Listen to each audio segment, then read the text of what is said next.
네, 안녕하세요. 저는 숙박업소의 문제를 진단하고 처방전을 드리는 숙박닥터 이성훈입니다. 오늘은 여러분들과 무인화에 대해서 얘기를 해보려고 합니다. 많은 분들이 이 숙박업을 창업을 하시거나 아니면 현재 운영 중이신 분들이 가장 고민하는 게 이 무인화일 텐데요. 과연 이런 무인화가 가능할까요? 무인화를 하기 위해서는 꼭 생각해야 할 것이 있습니다. 많은 분들이 무인화를 하기 위해서 시스템부터 찾아보고 이렇게 하시는데, 그것보다도 먼저 선행이 되어야 되는 것이 내가 운영하는 숙박업소의 업무들을 잘 정리를 해 보셔야 됩니다. 어떤 업무들이 있냐가 먼저 정리가 돼야지 그거를 대체할 수 있는 시스템이 있냐 없냐, 아니면 정확하게 대체가 되느냐 안 되느냐를 판단할 수가 있거든요. 이렇게 업무가 정리되고 나면 크게 세 가지로 아마 구분이 되실 겁니다. 첫 번째는 판매를 위한 업무, 두 번째는 접객을 위한 업무, 세 번째는 관리를 위한 업무입니다. 이 세 가지에서 벗어나는 업무는 없을 거예요. 아마 만약에 있다면 댓글로 남겨주십시오. 첫 번째, 판매를 위한 업무는요, 고객이 우리 숙소를 검색하고 예약을 할 수 있는 환경을 만들어주는 겁니다. 즉, 판매 채널들을 관리하고,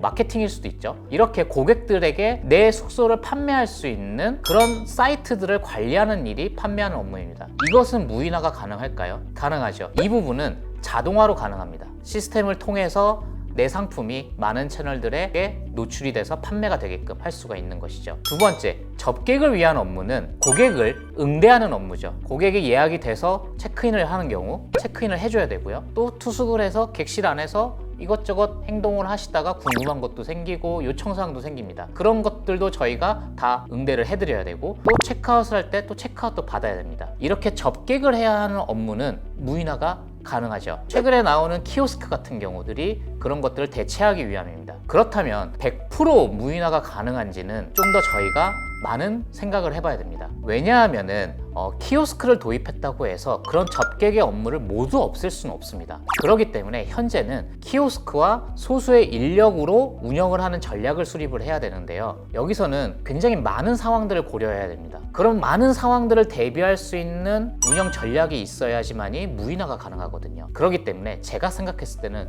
100% 무인화는 이루어질 수가 없다고 생각합니다. 만약에 100% 무인화로 운영을 한다면 할 수 있습니다. 하지만 고객들의 불편함을 감수해야 하고요. 그렇게 불편함을 느낀 고객들은 당연히 저희의 단골 고객이 될 수가 없겠죠. 그만큼 리스크가 있는 부분입니다. 그래도 나는 그런 리스크 고객들을 챙기진 않겠다라고 생각하신다면 무인화로 키오스크 도입하셔도 좋을 것 같습니다. 그 다음 세 번째 업무는 관리적인 업무입니다. 관리적인 업무는 무인화 자동화가 될 수가 없습니다. 왜냐하면 사람이 해야 하는 일입니다. 청소를 하거나 시설을 고치거나 그런 업무들은 로봇이 나오지 않는 이상은 할 수가 없죠. 그렇기 때문에 숙박업을 운영할 때 무인화 가능하냐? 가능할 수 있지만 포기해야 할 부분도 있다. 자동화는 가능합니다. 요즘에 시스템이 좀 잘 나와서 이 판매에 관련된 업무는 자동화를 할 수가 있습니다. 많은 창업하시는 분들은 고려해야 될 것이, 내가 타겟하는 고객들에 대해서 판매할 수 있는 그런 채널들을 연동이 잘 돼 있는 시스템을 찾아야 되고요. 또 그 비용이 내가 운영할 수 있는 자금에 포함이 되는지 또 판단을 하셔야 됩니다. 간단히 정리하자면 호텔에는 크게 세 가지의 업무가 있습니다. 접객을 하는 업무, 판매를 하는 업무, 관리를 하는 업무가 있고요. 접객을 하는 업무는 키오스크와 소수의 인력으로 운영이 되고, 판매를 위한 업무는 PMS라든가 CMS, 이렇게 판매를 위한 시스템을 활용해서 자동화를 하는 것이고요. 소수의 인력은 키오스크로 해결되지 않는 다른 접객의 서비스를 제공할 때 필요한 인력과, 그리고 관리적인 업무, 청소팀이겠죠. 자동화, 무인화, 그리고 소수의 인력, 이렇게 조화를 잘 이루어야지만이 안정적인 운영을 할 수 있다고 생각을 합니다. 그렇다면 그 소수의 인력은 도대체 몇 명을 둬야 되는지, 이것도 계산할 수 있는 방법이 있습니다. 영상 초반에 제가 말씀드렸듯이 여러분들이 꼭 무인화와 자동화를 하기 위해서는 내 업장에서 하는 업무들을 정리를 해야 된다고 말씀을 드렸는데요. 그런 많은 업무들 중에서 무인화할 수 있는 것, 자동화할 수 있는 걸 뺀 그 나머지 업무를 몇 명의 인력으로 해결을 할 것이냐를 계산해 보시면 됩니다. 그 업무가 시간대별로 나누시면 되시고요. 그러다 보면 하루 24시간 동안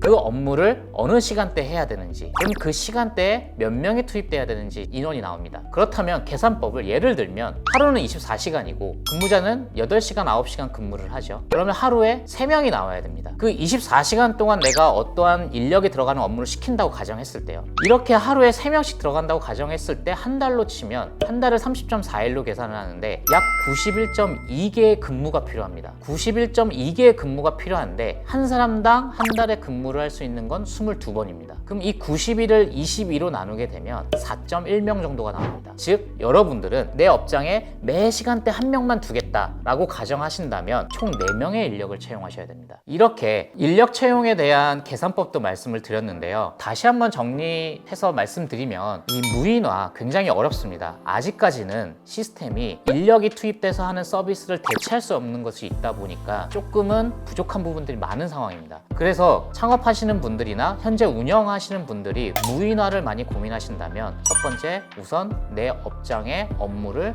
꼭 먼저 정리를 하십시오. 그리고 내가 고객들에게 제공하는 서비스를 무엇을 포기할 것인지, 내가 포기할 수 있는지 또 먼저 정리를 하신 다음에 그 다음 다양한 시스템, 업체를 만나서 거기에 적합한 키오스크라든가 관리 프로그램을 계약을 맺으시면 될 것 같습니다. 네, 오늘은 인력을 최소화하면서 무인화를 하기 위해서는 무엇을 먼저 선행돼야 되는지 말씀을 드렸는데요. 이번 영상에 관련돼서 궁금한 사항이 있으신 분들은 댓글을 남겨주시고 앞으로도 저는 창업을 하시거나 아니면 지금 현재 운영하시는 분들에게 좀 더 좋은 꿀팁, 정보를 제공하기 위해서 많은 컨텐츠를 만들 예정이오니 좋아요와 구독 부탁드리겠습니다. 지금까지 숙박닥터 이성훈이었습니다. 감사합니다.